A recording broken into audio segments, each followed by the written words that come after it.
Let's go ahead and get started here. I'm going to go ahead and go to Start and fire up my program, and it's going to be Adobe Photoshop. Now, however you get to it, open it up your own way. This part usually takes a while. If it's the first time, it might take a while to load up all the settings. I'm probably going to fast forward through this. Yours might not be as long as mine. All right, excellent. Now, we are in Photoshop, and it might seem like there's a whole lot going on, but stick with me. I'm going to go ahead and try to explain as much as I can and get you guys ready. Now, first off, I don't like to look at just a blank Photoshop. Photoshop is for editing images. So let's go ahead and open up an image. On this tutorial, I want you guys to go ahead and go to File, select Open, and let's go and hunt down for a file here. If you haven't done so already, go ahead and look for and download the file Digital Life Logo. You should have that available somewhere already downloaded. Go ahead and select it, and all you have to do is select the file and open. It may take the software program a couple of seconds to open up in its full size. Don't try to rush it. Let it do its job. Once the program opens up the image, now we can go ahead and see all of the options available.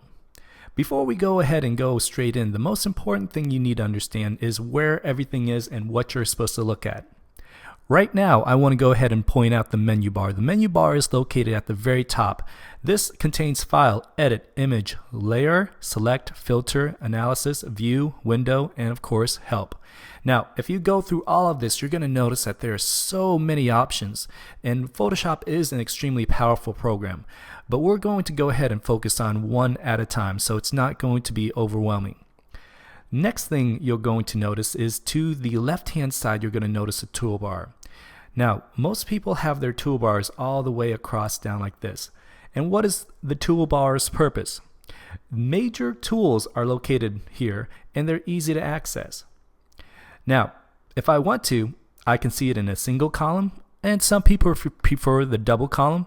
All you have to do is click on this button right here, and it'll snap it up, and you'll see two options now. I'm going to go ahead and snap it back right there. So you can convert it to 2 columns or 1 column, whichever one you prefer.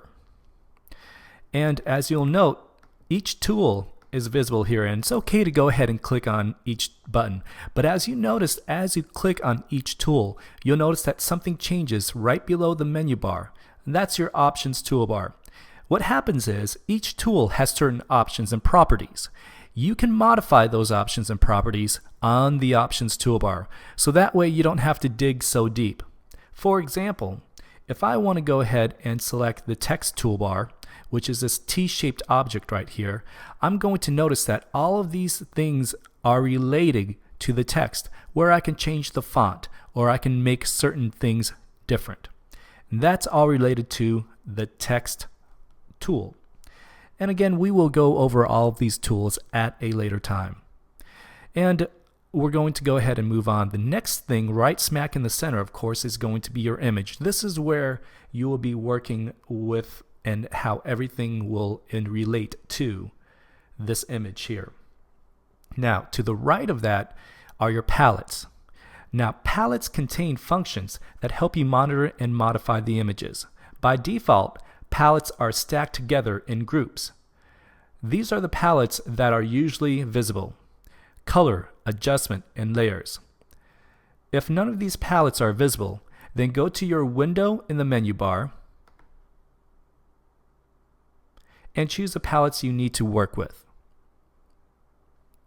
But for the most part, you can see everything you have access to. You can also go ahead and click on each little tab to reveal different parts of it. And later on, we will have a chance to look at all the different aspects of the palettes. If something is collapsed, all you have to do is click on it again, open it up, and see what's on the inside. I'm going to go ahead and click on this button again to close that up.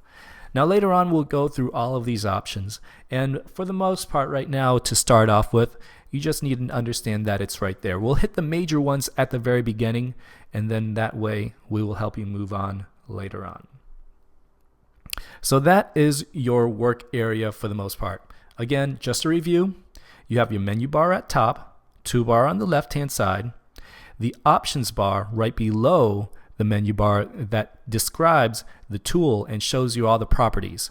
And to the right, you have your palettes. These are the common things that you might do to an image.